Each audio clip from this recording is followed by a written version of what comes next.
Você já parou pra pensar que algumas palavras são limitadas por algumas pessoas? Eu tô falando da palavra mãe. Quantas vezes você já usou essa palavra? Tem gente que nem nunca teve a chance de usar por algum motivo. Tem gente que usou tão pouco que nem se lembra a última vez em que pôde chamar alguém de mãe. E tem gente que usa tanto que nem se imagina sem poder dizer.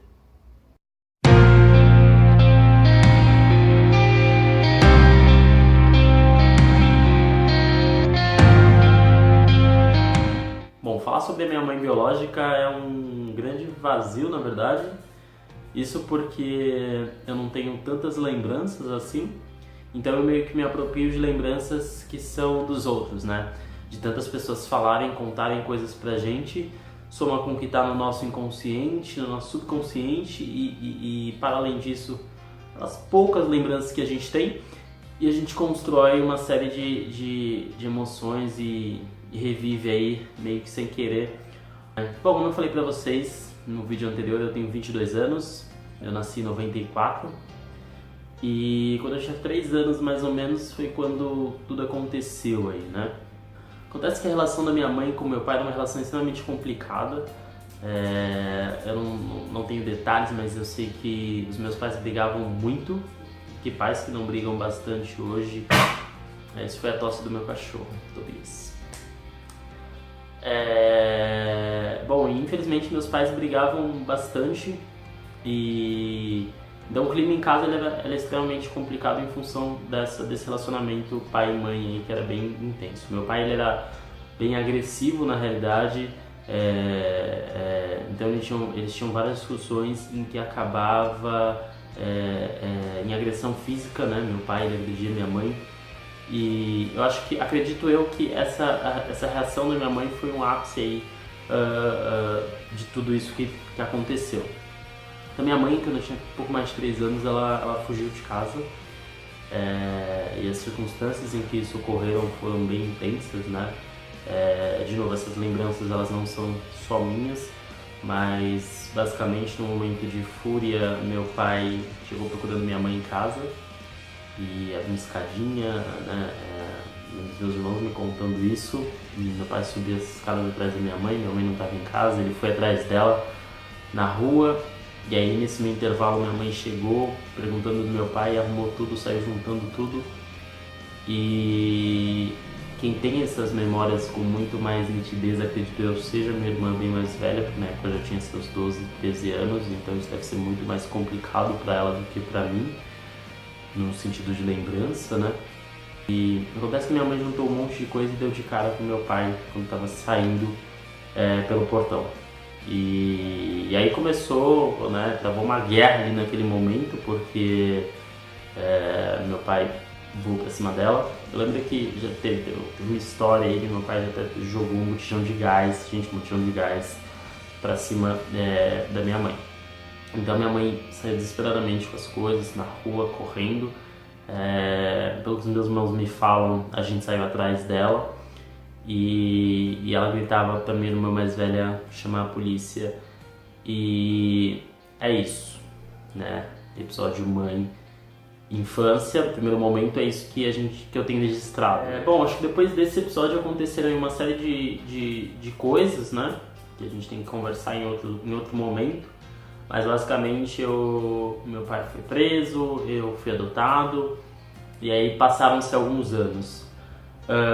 Minha mãe mandou uma carta pra gente e aí nessa época morava eu, minha irmã, essa pessoa que nos adotou.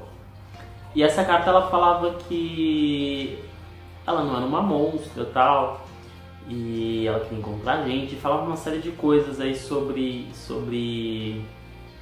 enfim, ela queria ver a gente, não lembro detalhes dessa carta, mas eu lembro do impacto que ela gerou no sentido de ela sabe onde estamos, ela sabe quem somos, enfim. E ao longo desses anos, antes dessa carta especificamente, a pessoa que nos criou, ela tinha um ódio muito grande pela minha mãe, então ela sempre produzia um discurso muito pesado sobre quem era minha mãe, né? Até porque que mãe abandona os filhos e vai embora sem dar a menor satisfação. É bem complicado falar desse aspecto porque ao longo desses anos rolou aquela fase do pré, isso antes da carta, né? reunião escolar e tudo mais, e aí eu era aquela criança que gostava de aparecer, sabe? Então eu não sabia meio que falar e ficava contando parte das histórias que a minha mãe puxou o carro ou algo do gênero, e meus professores preocupados e tal, mas de alguma forma eu queria, sei lá, acho que tentar, não sei, colocar pra fora algumas coisas, então eu saía falando, e minha tia, essa pessoa que me criou, que eu chamo de tia, ela me penalizava muito em relação a isso de eu ser fofoqueiro e sair falando da minha vida, né? Imagina se ela soubesse, se ela estivesse viva e soubesse que eu tô colocando tudo no YouTube, enfim, socorro. Mas o fato é que, pra mim era muito complicado lidar com essa ausência da figura materna, porque a minha tia me deixava muito claro que ela não era nossa mãe, mas é um outro momento. Essa carta fez com que a gente se encontrasse com a minha mãe, e foi um encontro muito emocionante, muito intenso, né? A gente foi lá no Butantã onde ela morava, e aí rolaram aquelas perguntas do tipo, por que você me abandonou, tal, né? Se tinha um motivo específico pra isso, e ela falava que era muito complicado, que era muito, enfim, que em algum momento a gente ia ter essa conversa. Mas minha mãe, depois dessa aparição repentina dela, ela aparecia assim, uma vez na vida, outra na morte.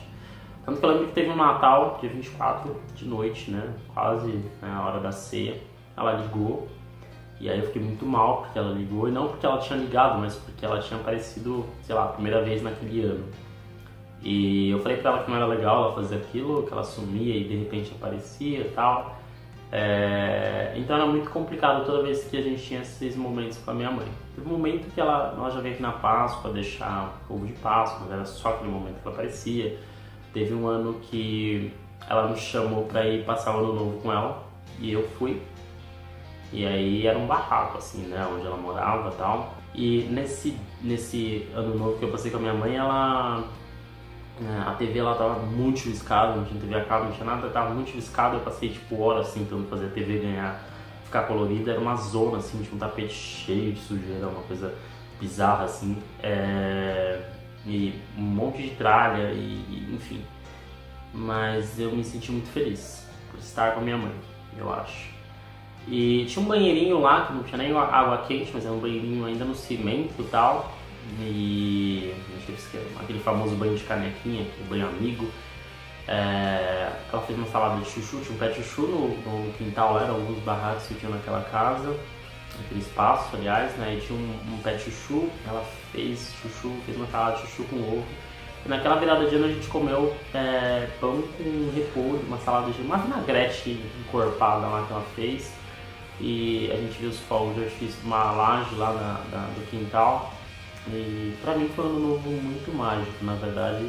Eu acho que justamente não pelo que eu tinha, pelo que eu estava vivendo ali, pelas minhas condições naquele momento, mas com quem eu estava e o que aquilo representava e significava pra mim. Acontece que em 2009, um belo dia eu cheguei do colégio e minha tia falou: olha, tem uma coisa pra contar pra vocês, a mãe de vocês morreu, está sendo enterrada hoje, e eu nem sequer sei onde ela foi enterrada, enfim. E tampouco sei a data exata em que isso aconteceu de novo. Isso foi em 2009. Em resumo, né, as minhas lembranças em relação à minha mãe, elas são essas, né? E agora um pouco da discussão que eu quero trazer aqui as consequências e o que isso gera e o que isso gerou em mim. Primeiro, a pessoa que me criou, ela sempre deixou muito claro que não era minha mãe. Sempre deixou muito claro que parou a vida dela para cuidar da gente. Então,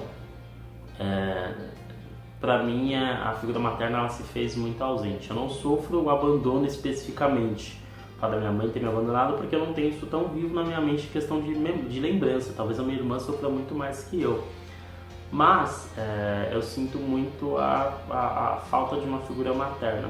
Eu acho que eu supro muito isso com as minhas amigas. Eu faço amigas muito mais velhas que eu, e muito mais velhas que eu digo, tipo uns 10, 15 anos mais velhas, pessoas que já são mães e que eu meio que adoto como mãe, sabe? Em cada núcleo, no trabalho, tem alguém, na faculdade eu tinha alguém, eu meio que tenho várias mães. E eu sinto que os meus irmãos fizeram muito disso também, porque a gente precisa dessa representatividade, dessa figura materna, né? E aí eu já parei de pensar o quanto que eu usei essa palavra e na real eu nem lembro eu nunca mais vou usar essa palavra, eu nunca mais vou poder chamar alguém de mãe.